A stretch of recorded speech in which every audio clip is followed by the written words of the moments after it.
Sunday రోజు morning లేవాలంటే చాలా కష్టం, దట్టు ఇంకా సమ్మర్ హాలిడేస్లో. అయినా సరే నాకు ఈ సండే తప్పలేదండి. మార్నింగే లేచి ఇడ్లీ బ్రేక్ఫాస్ట్ చేసి పులిహోర దద్దోజనం రెడీ చేసుకొని ఇదిగోండి బ్యాగ్ పట్టుకొని పిక్నిక్ వెళ్తున్నట్టుగా రెడీ అయిపోయాను. మే నెలలో పిక్నిక్ ఏంటో అనుకుంటారా? మా అమ్మాయికి ఈరోజు ఎగ్జామ్ ఉందండి. ఎగ్జామ్ సెంటర్ గంభీరం దగ్గర ఐఐఎం ఇన్స్టిట్యూట్లో పడింది. ఇన్స్టిట్యూట్ అయితే మాత్రం సూపర్ ఉందండి. వాళ్ళు అక్కడ అరేంజ్ చేసిన ఫెసిలిటీస్ కూడా చక్కగా టెంట్స్ వేశారు. వాటర్ ఫెసిలిటీస్ కానీ, పేరెంట్స్ కూర్చొని రిలాక్స్గా అవ్వడానికి కానీ చాలా బాగా అరేంజ్ చేశారనమాట. పిల్లలందరూ కూడా ఎగ్జామ్ సెంటర్ లోపలికి వెళ్తూ ఉంటే చిన్నప్పుడు చైల్డ్హుడ్ డేస్ గుర్తొచ్చాయండి. ఇక్కడ పిల్లలేమో వాళ్ళకి సర్టిఫికేట్స్ వచ్చినట్టు, వాళ్ళ కాన్వికేషన్ అయినట్టుంది. వాళ్ళందరూ ఫొటోస్ దిగుతున్నారనమాట. చాలా చక్కగా ముచ్చటగా అనిపించింది. చూడండి ఎంతమంది పిల్లలు. చిన్నప్పుడు స్కూల్లోకి పిల్లలు వెళ్తూ ఉంటే పేరెంట్స్ అలా దూరంగా చూసుకొని నిలబడతాం కదా, ఆ రోజులు గుర్తొచ్చాయి నాకైతే.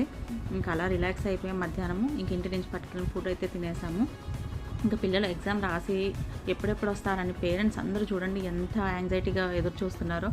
చిన్నప్పుడు స్కూల్ నుంచి పిల్లలు బయటకు వస్తున్నప్పుడు ఎల్కేజీ యూకేజీ టైంలో పేరెంట్స్ అందరూ అలా నిలబడి ఎదురు చూస్తున్న రోజులైతే నాకు బాగా గుర్తొచ్చాయి అనమాట.